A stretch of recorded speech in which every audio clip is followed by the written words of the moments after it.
Hoarding disorder is a complex mental health condition that affects millions of people worldwide. It is characterized by persistent difficulty in parting with possessions, regardless of their actual value, due to a perceived need to save them. People with hoarding disorder often accumulate large amounts of possessions, which can lead to clutter and disorganization that interferes with their ability to use living spaces as intended. What causes hoarding disorder? The causes of hoarding disorder are not entirely clear. Still, research suggests that it may be a combination of genetic, neurological, and environmental factors. People with hoarding disorder often have a history of trauma or difficult life experiences, such as abuse, neglect, or loss, that may contribute to the development of the condition. What are the symptoms of hoarding disorder? The symptoms of hoarding disorder may vary from person to person, but some common signs include persistent difficulty in parting with possessions, regardless of their actual value. Accumulating possessions to the point where living spaces become cluttered and disorganized. Difficulty discarding or donating items. Feeling anxious or upset when faced with the prospect of losing possessions. Avoiding inviting people into the home due to clutter and disorganization. Difficulty performing daily activities, such as cooking or cleaning, due to clutter. How does hoarding disorder impact mental health? Hoarding disorder can have significant impacts on mental health. People with hoarding disorder may experience depression, anxiety, shame, and guilt.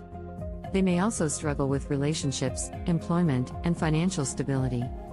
Hoarding disorder can cause significant distress and impairment in functioning, as well as social, occupational, and health risks. People with hoarding disorder may struggle to move around or perform daily activities, and their living spaces may pose health and safety risks. One extreme example of hoarding disorder is the case of the Collyer brothers. Homer and Langley Collyer were two brothers who lived in New York City in the early 20th century. Over time, the brothers' home became filled with clutter and debris, and they stopped allowing anyone into their home. As the years went by, the Collyer brothers' hoarding behavior became more extreme.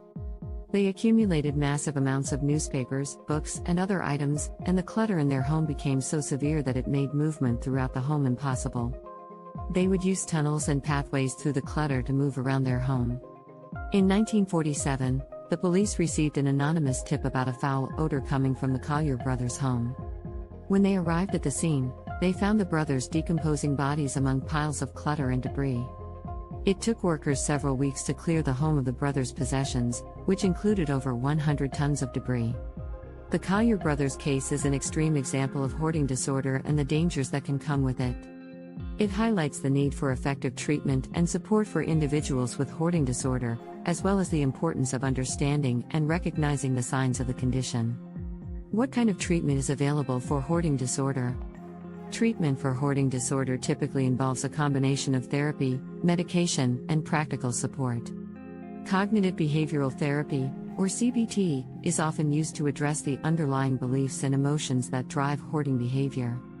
CBT can help people with hoarding disorder challenge negative thoughts and beliefs, develop coping skills, and learn how to make decisions about possessions. Antidepressant medication may also be prescribed to help manage the symptoms of hoarding disorder. Practical support, such as decluttering assistance and help with organizing, can also be useful in managing hoarding disorder. In conclusion, hoarding disorder is a complex mental health condition that can have significant impacts on mental health, relationships, and daily functioning. With the right treatment and support, recovery is possible. If you or someone you know is struggling with hoarding disorder, seek professional help from a mental health provider who specializes in the treatment of hoarding disorder.